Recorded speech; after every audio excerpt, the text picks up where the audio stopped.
नमस्कार मंडळी, आज मी तुम्हाला वाटाणे वर्षभर साठवण्याची सर्वात सोपी आणि झटपट पद्धत सांगणार आहे। यात वाटाणे उकळण्याची किंवा ब्लिचिंग करण्याची अजिबात गरज नाही। फक्त 10 मिनिटात तुम्ही हे काम करू शकता। तर मी आता इथे हिरवे वाटाणे आणलेले आहेत। आता वाटाणे उन्हाळा सुरू झाला की ते महाग होतील आणि क्वचित ते मिळणार पण नाही आपल्याला। तर मग साठवण्याची ही सोपी पद्धत आहे।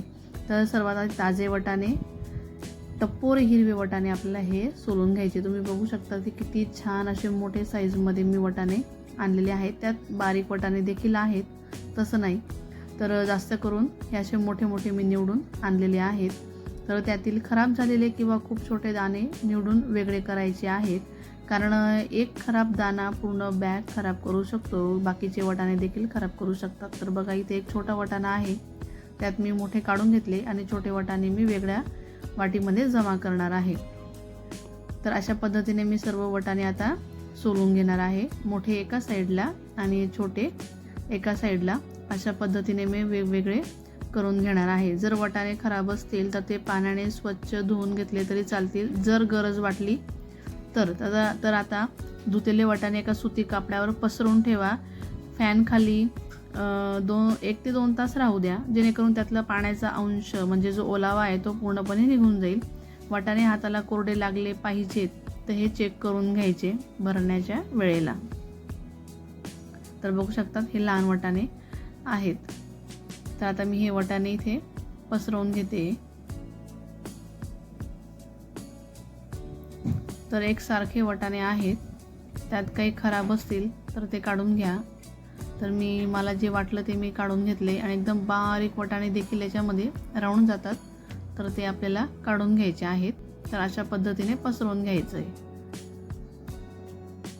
तर बघा आता हे छान पसरवून झालेले आहेत। पूर्ण व्यवस्थित बारकाईने असं पसरवून घ्यायचं। एकमेकांवर वाटाणे राहू देऊ नका, म्हणजे ते ओले राहून जातील, ओलसरपणा राहून जाईल। तर बिना उकळता हे आपण वर्षभर साठवू शकतो। तर बघा हे छान पसरवून झालेलं आहे। तर बघा आता हे वाटाणे 1-2 तास झाले, फॅन खाली छान वाळवून घेतलेले आहेत, छान कोरडे झालेले आहेत।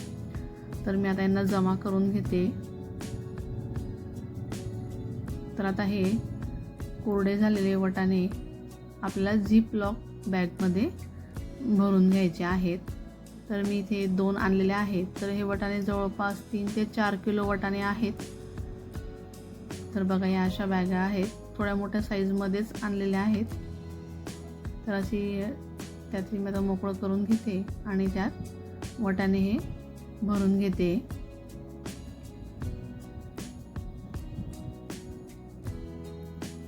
तर मी अर्धे करून 2 बॅगांमध्ये भरून घेणार आहे। जेव्हा तुम्हाला भाजी किंवा पुलाव बनवायचा असेल तेव्हा हवे तितके वाटाणे काढायचे, ते साध्या पाण्यात 5 मिनिटं भिजत घाला आणि मग वापरायला घ्यायचे। काढल्यानंतर उरलेली बॅग लगेच पुन्हा फ्रीजमध्ये तशीच ठेवून द्यायची, म्हणजे वर्षभर जसेच्या तसे ते टिकून राहतात। तर आता हे छान भरून झाले की हे आपल्याला फ्रीजरमध्ये स्टोअर करून ठेवायचे आहेत। तर बघा आता मी इथे भरून घेतलेले आहेत। आता यातली आपल्याला हवा काढून घ्यायची आहे। त्यातली पूर्ण हवा काढूनच आपल्याला बॅगेला लॉक करून घ्यायचं आहे। तुम्ही वाटाणे साठवण्यासाठी कोणती पद्धत वापरतात हे मला कमेंट्समध्ये नक्की सांगा। तर बघा यातली पूर्ण हवा काढून घेतलेली आहे आणि अशा पद्धतीनेच करायचं।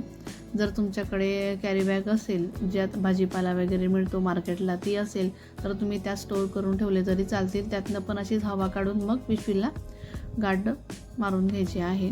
तर आता हे व्यवस्थित पॅक करून झाले की यांना फ्रीझरमध्ये आपल्याला ठेवायचे आहेत। ज्या ठिकाणी बर्फ आपण तयार व्हायला ठेवतो ना, त्या ठिकाणी हे आपल्याला ठेवायचे आहेत आणि जसे लागतील तसे थोडेफार काढत जायचे आणि वापरत जायचे। तर अशा पद्धतीने करू शकतो आपण। तर तुम्हाला ही वाटाणे साठवण्याची सोपी पद्धत कशी वाटली हे मला कमेंट करून नक्की सांगा। आणि आता तुम्ही स्वस्त दरात वाटाणे आहेत तोपर्यंत आणा आणि वर्षभरासाठी साठवून ठेवा। तर तुम्हाला हा व्हिडिओ कसा वाटला हे कमेंटमध्ये नक्की सांगा. व्हिडिओ आवडला असेल तर लाईक करा, शेअर करा आणि आपल्या चॅनलला सबस्क्राईब करायला विसरू नका. पुन्हा भेटूया अशाच एका नवीन आणि उपयुक्त व्हिडिओसोबत. तोपर्यंत धन्यवाद.